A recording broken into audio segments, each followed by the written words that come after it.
Hello guys, magandang hapon na naman. Dito na naman tayo sa atin pong munting garden. Magkuha tayo ng dahon ng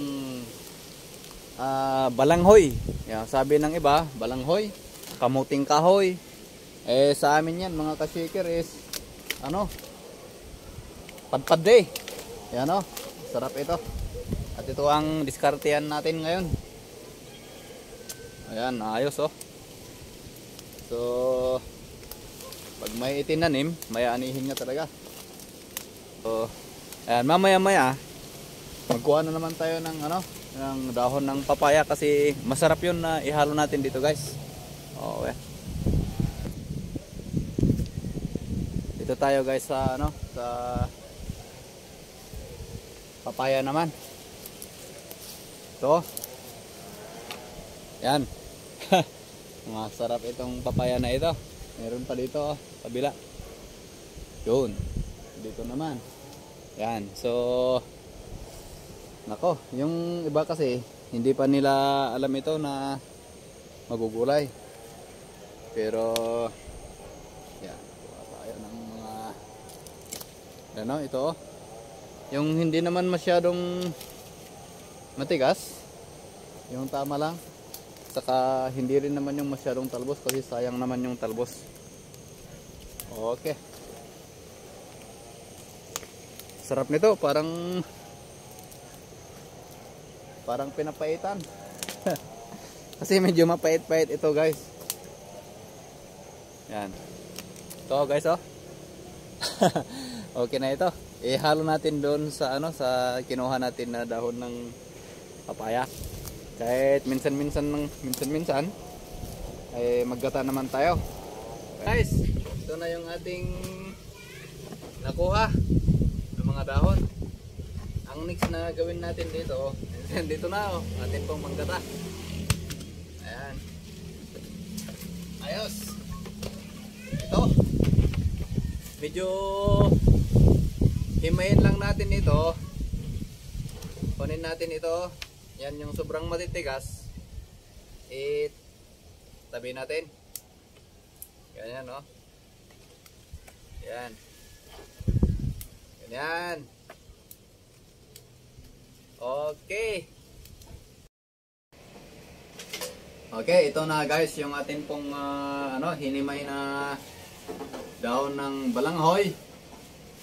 Ito naman yung papaya na panghalo natin. Ang next natin na gawin dito is atin itong tawag nito, himayin na ganon, magliit-liit. Yan. Pagkatapos nito ay lalamasin natin para bawasan natin yung sabaw. Yan. Pero ito, wag na, ganito na lang yan, itong papaya, para ma-distinguish pag kinakain na yung papaya at saka hindi. Okay. Pagkatapos nito, guys, lamasin natin ng konting asin. Ito. Asin. Ganun lang, asin. Yun.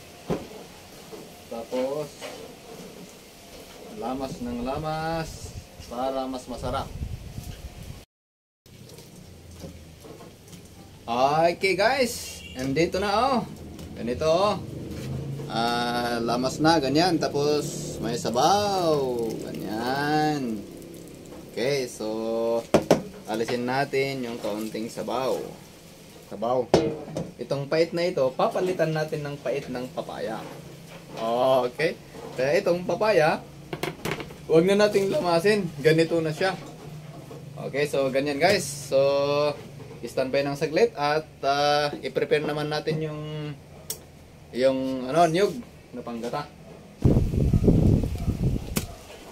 Okay, dito naman, guys, prepare natin itong ating panggata. Yan. Ito na, guys, tatlo na lang ang natin.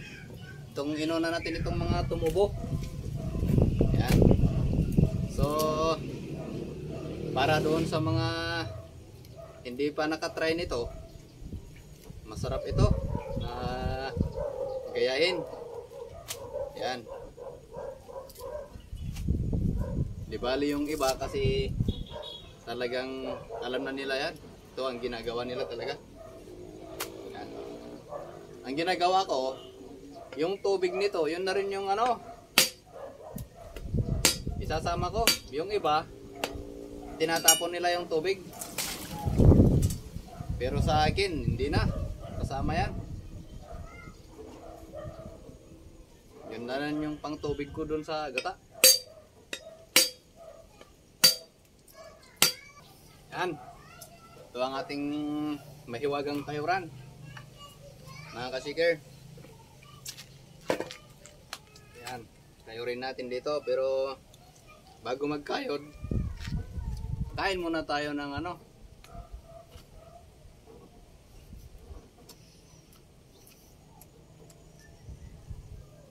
Ano bang tawag nito? Para, sabi ng Ilocano ito eh.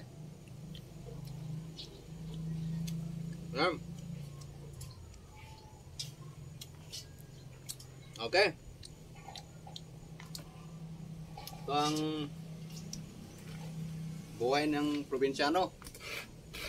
Yan.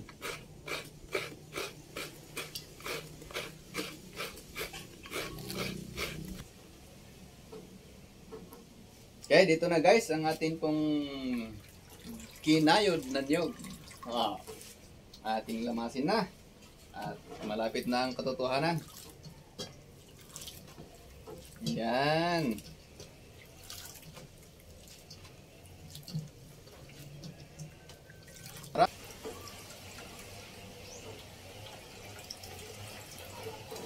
Yan na guys. Sinaalam na natin unang gata. Okay.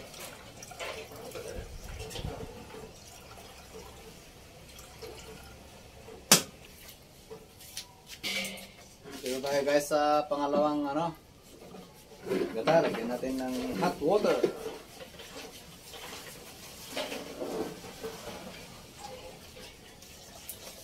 Okay. Siguro yan. Oh, mainit. Talagang hot water na. Hindi na masyadong mainit.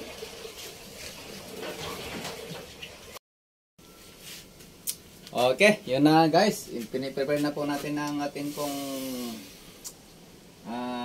lutuan. Dito po sa atin pong dirty kitchen na sinasabi nila. Ayan po oh. Okay. So, unang ilagay natin is itong pangalawang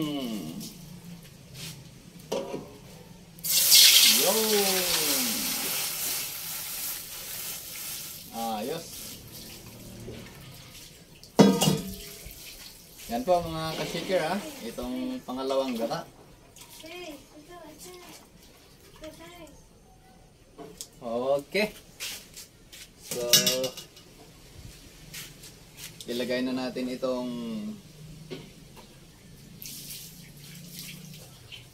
nilamas na dahon ng balanghoy na sabi ng iba.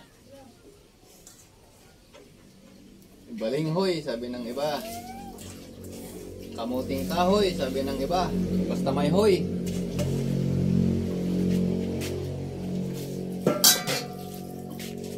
Yan. Hintayin natin ito na magkulo. Tapos habang hinihintay natin na magkulo ito guys, ihahanda natin yung ibang ingredients na mga spices. Yan, kahit luya, bawang, sibuyas lang, ayos na. Yan. Pwede na nating takpan guys. Okay. Okay, ito na guys ang ating kaunting ano, pang ricado. Bawang.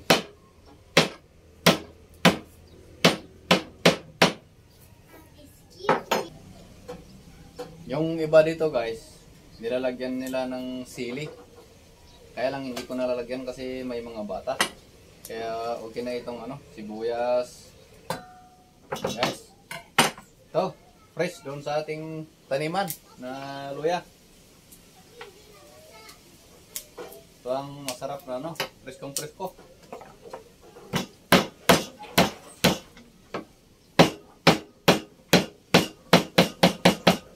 Okay.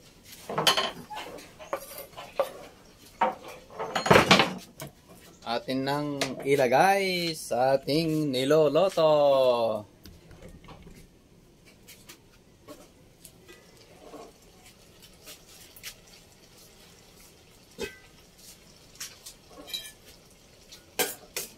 Okay.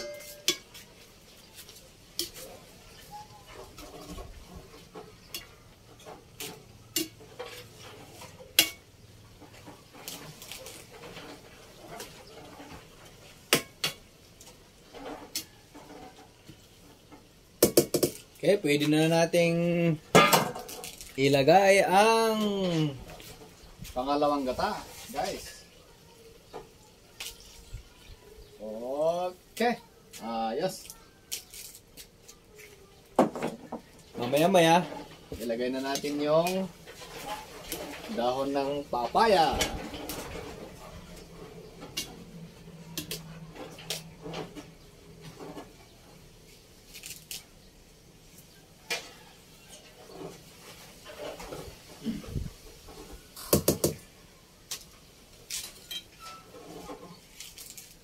Takpan natin saglit, guys. Ito yung buhay probinsya. Mausok na pagluluto pero solid yan, guys. Ngayon, guys, ilagyan na natin ng asin. At yan, kulong-kulo na, guys. Oh. Yun. Asin.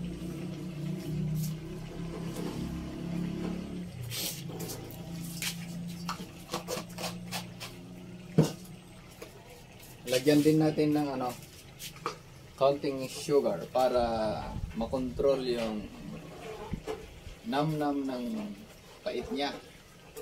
At yun ang pinakabitsin niya. Yun. Okay. Tapos ihalo natin.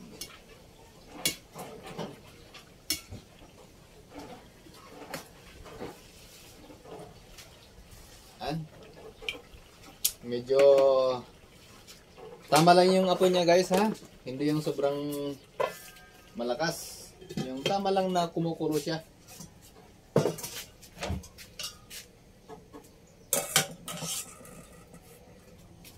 Yan, after ng kumulo na ng kulo at medyo matansya na natin na luto na yung dahon,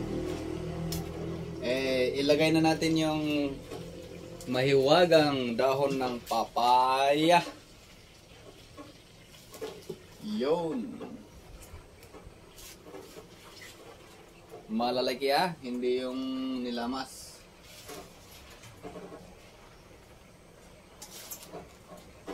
Okay.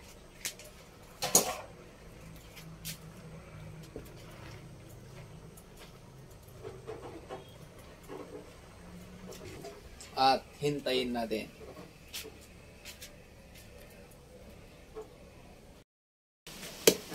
Ito na, guys, malapit ng katotohanan sa ating pong recipe. Ginataang dahon ng balanghoy, kamuting kahoy or balinghoy sabi ng iba, na mayroon pong papaya. Opo, ang sarap po. Konti na lang maruluto na ito, pa tuyuin na lang natin para mas masarap kasi pag medyo matuyo. Yan, low fire lang mga kasikir, ha, para hindi masunog. At titikman natin kung gaano kasarap. Yan.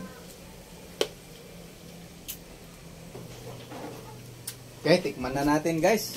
Tikman na natin kung anong mahiwagang lasa.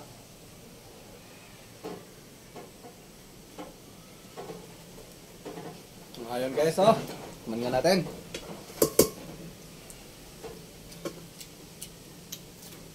Yun. Perfect.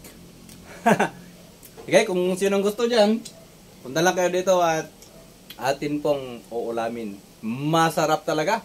Ito yung sinasabi yata nila na ano, yung sa Ilocano ba, nang sabi nila, malipatam ni katugangam, itiimas na. Okay. Hanguin na natin ito guys. Yun. Okay guys, dito na yung atin pong finished product. Yan o. Ang sarap yan. Ginataang kamuting kahoy leaves with papaya leaves. So yan lang guys ha. Salamat sa inyong panonood. Nawa ay mayroon po kayong natutunan at pwede nyong gayahin. So good luck and God bless. See you next time.